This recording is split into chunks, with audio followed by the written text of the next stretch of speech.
오늘은 민수기 5장 말씀으로 은혜 받으시겠습니다.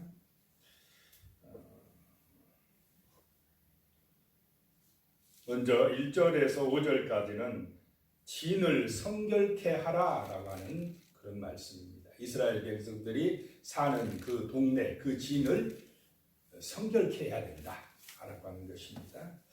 1절입니다. 여호와께서 모세에게 말씀하여 이르시되, 계속해서 나오는 말씀이 여호와께서 모세에게 말씀하신다는 것입니다. 오늘도 우리는 성경을 통해서 하나님이 우리에게 말씀하시는 그 은혜를 받으시기 바랍니다. 2절에요. 이스라엘 자손에게 명령하여 모든 나병 환자와 유출증이 있는 자와 죽음으로 부정하게 된 자를 다 진영 밖으로 내보내되 그랬습니다. 이 부정한 사람들이라는 것입니다. 우리 내이기에서 나병 환자에 대해서 배웠습니다. 말씀 보았죠. 그 다음에 유출증 보았습니다. 또 시체를 만지는 사람은 어떻다고요? 부정하다. 왜 그런가? 내이기에 말씀하신 것을 민수기에서는 이제 그대로 실천하게 하고 있습니다. 자, 나병은 어떤 병입니까? 피부병이고 전염병입니다.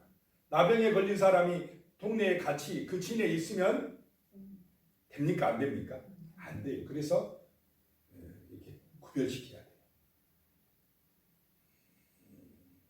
요즘으로 말하면 뭐 하게 합니까? 격리시켜야 된다. 격리시켜야 안전합니다. 그래서 격리시켜라. 그 다음에 유출병은 일종의 무슨 병이라고 그랬습니까? 성병이라고 그랬습니다. 이것도 전염됩니다. 성적으로 타락되는 것을 방지하는 줄로 믿으시기 바랍니다. 그렇게 유출병에 걸렸다, 피가 흘리든지 이런 병에 걸렸을 때는 부정하니까 격리해라. 이것도 전염된다 하는 것입니다. 그 다음에 시체를 만진다. 시체는 죽음은 왜 왔습니까? 뭐 때문에 죽음이 왔습니까? 배웠는데 죄 때문에 죽음이 왔기 때문에 이 죽음이라는 것은 부정하다는 것입니다. 이 시체를 죽음을 만진 자는 죽음으로 부정한 데는 일단 진영 밖으로 나가라. 이렇게 말씀을 하고 있습니다. 그래서 이 진이 거룩해야 돼요. 성결해야 된다는 것입니다.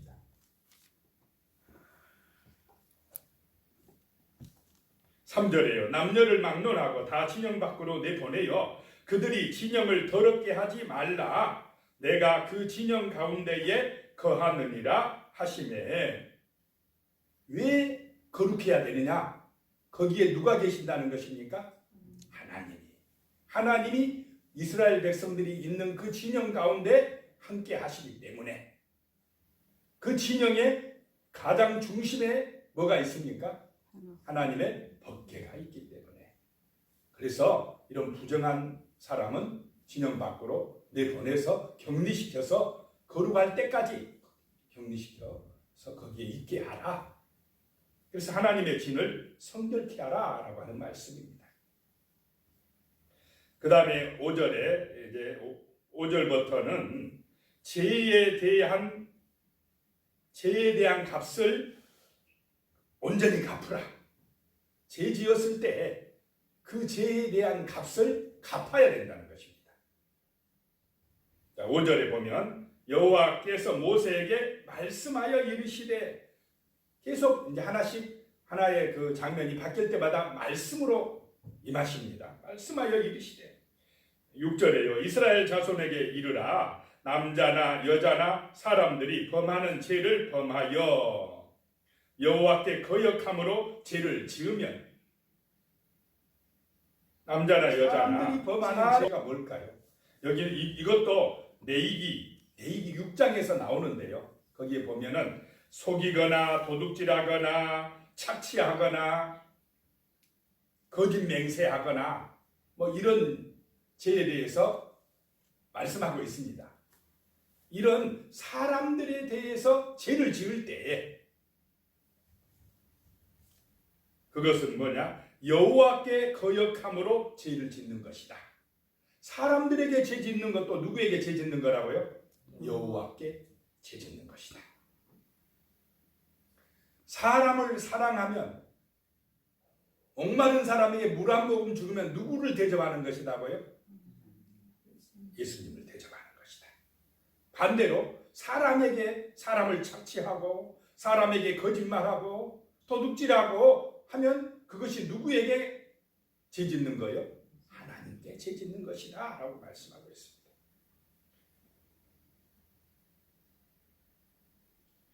자, 7절에 그 지은 죄를 어떻게 해야 되느냐? 자복하고 여기서 자복한다라고 하는 것은 사람들 앞에서 하나님 앞에서 자기 죄를 인정하고 회개하는 것을 말합니다. 나 혼자 자복했어. 나 혼자 하나님 앞에 회개했어. 이게 아니고 그 사람이 알아먹게 저 사람이 진실로 뉘우쳤어. 하나님 앞에서 사람들 앞에서 인정을 하고 회개를 하라. 이게 자복이라는 것입니다. 자복하고 그 죄값을 온전히 갚아야 돼요. 갚되 5분의 1을 더하여 그가 죄를 지었던 그 사람에게 돌려주라. 뭐를 붙여서 돌려주라고요? 이자를 20% 붙여서 돌려주라. 내가 그 사람에게서 예를 들어서 어떤 물건 하나를 훔쳐왔어요. 그러면 그 물건 값이 100만 원짜리 훔쳐왔다 그러면 100만 원에 얼마를 붙여서요? 20만 원 붙여갖고 갚아야 돼. 온전히 갚아야 돼. 철저하게 회개하고 자복하고 그 다음에 그걸 갚아야 된다는 것입니다. 그래야 이게 해결된다. 그런데 8절에 만일 죄값을 받을 만한 친척이 없으면 그 죄값을 여호와께 드려 제사장에게로 돌릴 것이니 이는 그를 위하여 속죄할 속죄의 순양과 함께 돌릴 것이니라. 내가 죄 지은 그 사람이 죽었거나 어디를 가버렸어요. 찾지를 못하거나 그 친척도 없고 그럴 때에 갚을 사람이 없어져 버렸어요. 그러면 누구에게로 가져가라고요? 제사장에게로. 만약에 오늘 이런 시대라고 하면 교회에 헌금해라 이 말이에요. 알게 목사님한테 알게 하고 하나님에게로 가져가라 라고 하는 말씀입니다. 갚아야 된다는 것입니다. 속죄의 순양에 갚으라 라고 하는 것입니다. 자, 이것이 사람에게 죄 지었을 때에 온전히 갚게 하는 그런 그래서 이스라엘을 정결하게 하는 말씀이다 라고 하는 것입니다.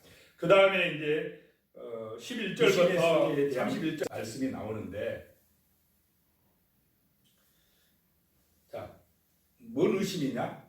남편이 아내가 이상하다 이런 의심이 생겼어요. 그러면은 아내의 입장에서는 의심받을 수도 있고 또 실제적으로 잘못할 수도 있고 둘 중에 하나일 때 그런 일이 생겼을 때에 자 11절이에요. 여호와께서 모세에게 말씀하여 이르시되 12절입니다. 이스라엘 자손에게 말하여 그들에게 이르라. 만일 어떤 사람의 아내가 탈선하여 남편에게 신의를 저버렸고 어떤 사람의 아내가 남편에게 신의를 저버렸다. 어떤 다른 남자하고 동침했다. 이런 일이 있었는데 그것이 숨겨져서 드러나지 아니했을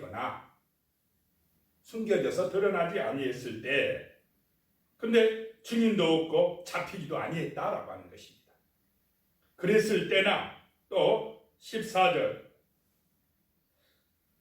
그 남편이 의심이 생겨 그 아내를 의심하였는데 그의 아내가 더럽혀졌거나 또는 그 남편이 의심이 생겨 그의 아내를 의심하였으나 그의 아내가 더럽혀지지 아니하였든지 그러니까 더럽혀졌든지 아니면 남편이 의처증에 걸렸든지 그럴 때의 가정이 어떻겠습니까? 그럴 때의 가정이 힘들다는 것입니다. 실제로 그 아내가 다른 남자하고 동침했어도 힘들고, 아닌데 그런 일이 없는데 남편이 의처증에 걸려가지고 의심을 해도 힘들다는 것입니다. 이랬을 때에 이런 경우에 15절에 그의 아내를 데리고 제사장에게로 가서 그를 위하여 보리가루 10분의 1 에바를, 10분의 1 에바는 2.3리터입니다. 1에바가 23리터이니까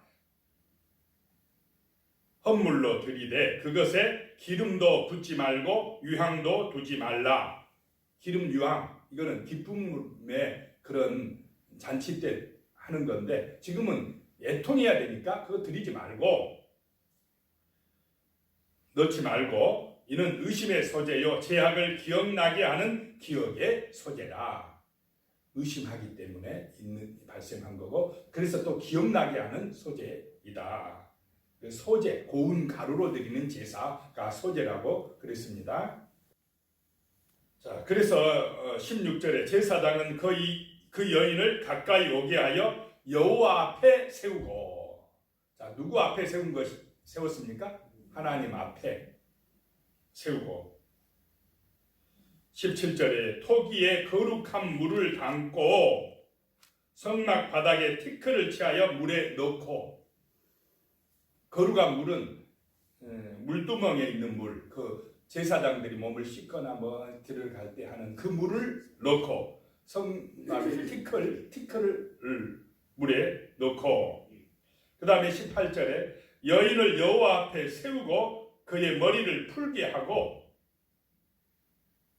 기억나게 하는 소재물, 곧 의심의 소재물을 그의 두 손에 두고 제사장은 저주가 되게 하는 쓴물을 자기 손에 들고, 그래서 여인에게 말을 하는데요.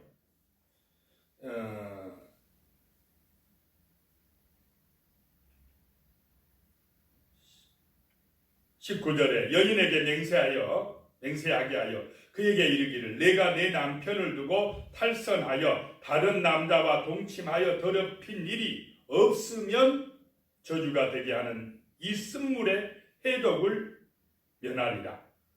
그런 일이 없으면 너는 아무 해를 당하지 아니하리라. 그런데 만약에 진짜로 잘못했고 더럽혔으면 21절에 여호와께서 내 넓적다리가 마르게 할 것이며 내 배가 부어서 내가 내 백성 중에 저주거리 맹색거리가 되게 하실지니라 라고 말씀하고 있습니다. 자, 이런 말씀 앞에서 이 시대가 어떤 시대인지를 알아야 됩니다. 자, 지금부터 지금 이 모세오경이 쓰여지던 이 시대는 완전히 누구 중심의 사회입니까? 남성 중심의 사회입니다. 이 당시는 여자들의 인권이라는 것은 존재하지 않던 시절입니다. 남자가 의심을 딱 해버리면 그 여자의 삶은 어떻게 되겠습니까? 자, 여자가 나는 그런 일이 없어야 하고 하소연해도 남자가 의심해버리면 어떻게 돼? 감당이 안 됩니다. 굉장히 불공평하고 어려움을 당할 수 있는 남성 중심의 사회입니다. 여성이 지금 이 제사장에게 갔다라고 하는 건, 여호와 앞에 섰다는 것은 하나님께서 참 이 약자를 보호하시기 위한 그런 하나님의 법인 줄로 믿으시기 바랍니다. 자, 하나님 앞에서, 제사장 앞에서 판결을 받는다는 것이 은혜인 줄로 믿으시기 바랍니다. 그렇지 아니하고 그냥 남편의 입장에서 세상의 법으로 그냥 판결을 받아버리면 약자가 항상 손해가 납니다.